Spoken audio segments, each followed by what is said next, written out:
शहराच्या सर्व जनतेचे मनापासून आभार व्यक्त करतो.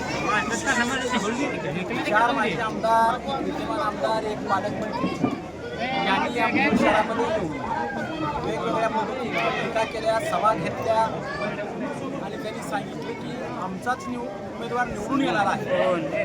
जनशक्तीच्या बळावर ते निवडणूक लढवत होते आणि आम्ही जनशक्तीच्या बळावर निवडणूक लढवत होतो. धनशक्तीवर जनशक्तीनं खऱ्या अर्थानं या ठिकाणी मात केलेली आहे.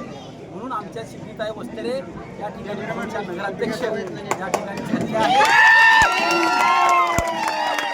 आता राहिला प्रश्न प्रभाग क्रमांक 3चा. प्रभाग क्रमांक 3ची निवडणूक ही नंतर झाली. 2 तारखेला 18 नगरसेवक आणि 1 नगराध्यक्षाची निवडणूक झाली. पण 20 तारखेला प्रभाग क्रमांक 3ची निवडणूक खऱ्या अर्थानं झाली आणि त्या प्रभाग क्रमांक 3 मध्ये राजन पाटील यांनी त्यांची जेवढी हाय नाही तेवढी शक्तीपणाला लावली. विरोधकाबरोबर हात मिळवणी केली. 4 माजी आमदार प्रचाराला आले.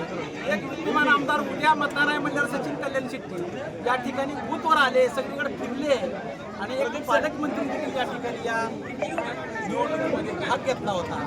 पण या मोहोळच्या 72 जनतेने तिन्हीच्या तिन्ही उमेदवाराची डिपॉझिट जप्त केली.